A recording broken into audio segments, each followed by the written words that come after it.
Hello everyone.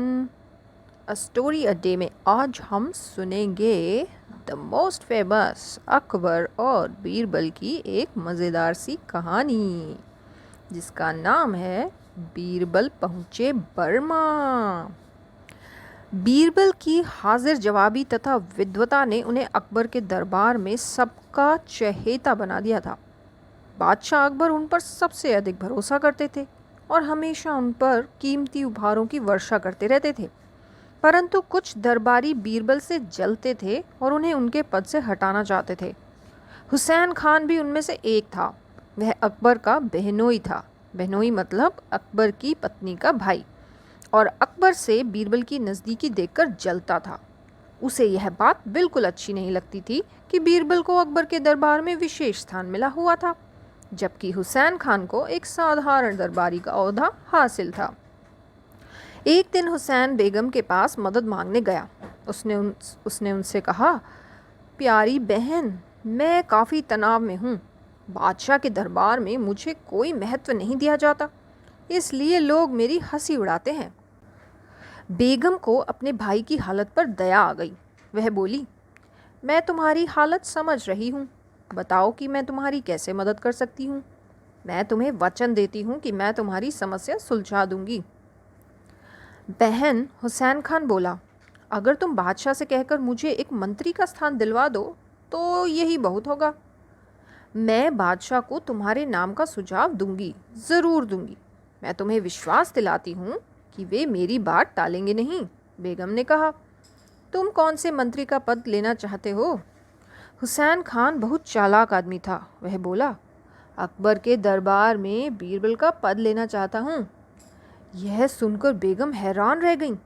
उन्हें पता था कि अकबर बीरबल को बहुत चाहते थे और इस बात के लिए कभी राज़ी नहीं होंगे, परंतु वे अपने भाई की मदद भी करना चाहती थीं। कुछ समय तक सोचने के बाद उन्होंने कहा, भाई, चिंता नहीं करो, मैं तुम्हारी मदद करने का हर प्रयत्न करूंगी। हुसैन मुस्कुराते हुए बहन के कक्ष से बाहर निकल गया। शाम को जब अकबर अपने कक्ष में वापस लौटे, बेगम ने उनसे बात करने की सोची। उन्होंने कहा, बादशाह सलामत, मैं आपसे कुछ मांगना चाहती हूँ। आज्ञा है, आप मुझे निराश नहीं करेंगे। बोलिए बेगम, आप मुझसे कुछ भी मांग सकती हैं। मैं आपको बिल्कुल मना नहीं करूँगा, अकबर ने कहा। बादशाह सलामत, मैं चाहती हूँ कि बीरबल की जगह आप मंत्री पद पर मेरे भाई हुसैन को नियुक्त कर दें। यह सुनकर अकबर हैरान रह गए। वे बीरबल को खोना नहीं चाहते थे, पर वे बेगम को भी मना नहीं कर पाए। बादशाह बोले, इससे पहले कि मैं बीरबल पद पर हुसैन को नियुक्त करूं, मैं चाहता हूं कि वह कुछ और अनुभव प्राप्त कर ले।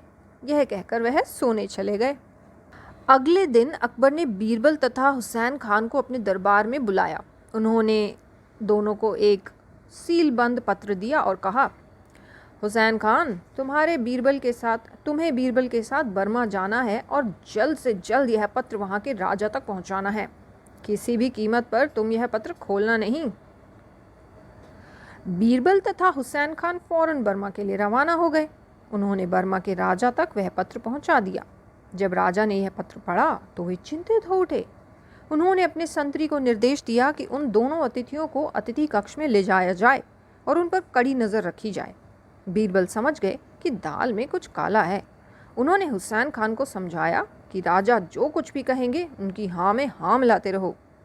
इसी बीच राजा ने अपने एक विश्वसनीय मंत्री को उस पत्र के बारे में बताया।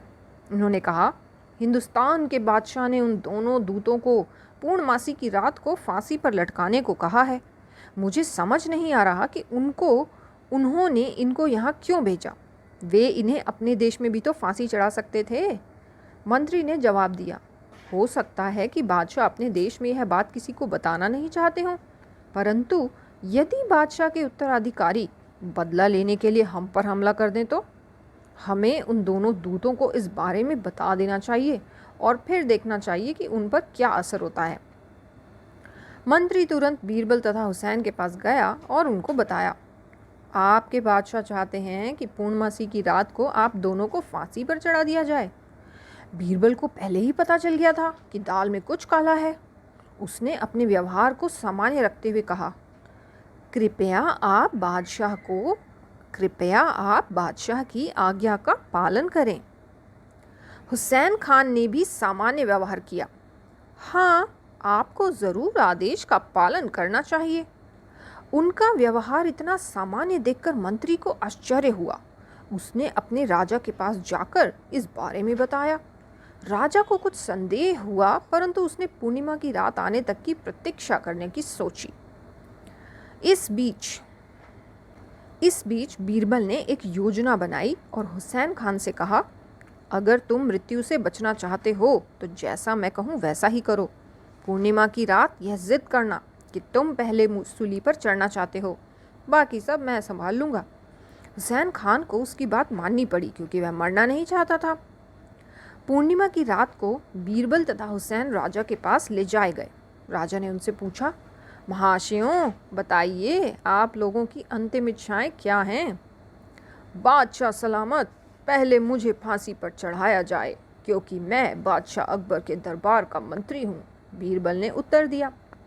नहीं नहीं बादशाह सलामत, हुसैन ने बीरबल की बात काटते हुए कहा, पहले मुझे फांसी पर चढ़ाया जाए क्योंकि मैं बादशाह अकबर का साला हूँ। राजा हैरान थे। तुम दोनों ही लोग एक दूसरे से पहले क्यों मरना चाहते हो? बीरबल ने उत्तर दिया, बादशाह सलामत, जो पहले फांसी पर चढ़ेगा वह अगले जन्म में बर्मा का राजा बनेगा, इसलिए कृपया पहले मुझे फांसी पर चढ़ाएं। राजा ने जब यह बात सुनी तो उन्हें आश्चर्य हुआ, पर उन्होंने सोचा, मैं इन बाहर से आए लोगों को बर्मा का राजा नहीं बनने दे सकता। सिर्फ मेरा बेटा ही बर्मा का राजा बनेगा। उससे यह अधिकार कोई नहीं छीन सकता। इसलिए राजा ने उन दोनों में से किसी को भी फांसी पर चढ़ाए जाने से मना कर दिया। उन्होंने संतरी से कहा कि उन्हें ले जाकर देश की सीमा पर छोड़ दिया जाए, जहाँ से वे अपने देश हिंदुस्तान लौट सकें। उन्होंने बादशाह अकबर को क्षमा याचना करते हुए एक पत्र लिखा और उनके लिए बहुत सारे उपहार भी भेजे। हिंदुस्तान वापस लौटने पर बीरबल तथा हुसैन बादशाह अकबर से मिले। उनसे मिलकर अकबर को बहुत खुशी हुई। उन्होंने पूछा, हुसैन खान, तुम्हारी बर्मा यात्रा कैसी रही? हुसैन खान ने सारी कहानी विस्तार से अकबर को सुना दी कि किस तरह बीरबल अपनी समझदारी से उस कठिन परिस्थिति से बाहर निकले। अकबर मुस्कुराए और बोले, तो अब भी तुम्हें लगता है कि तुम बीरबल के पद पर नियुक्त किए जा सकते हो? हुसैन खान ने सिर झुका लिया और बोला, बादशाह सलामत, इस राज्य में बीरबल जैसी क्षमता रखने वाला कोई भी अन्य व्यक्ति नहीं है। मैं मूर्ख था कि मैंने उनका स्थान पाने की इच्छा की। कृपया मुझे क्षमा करें।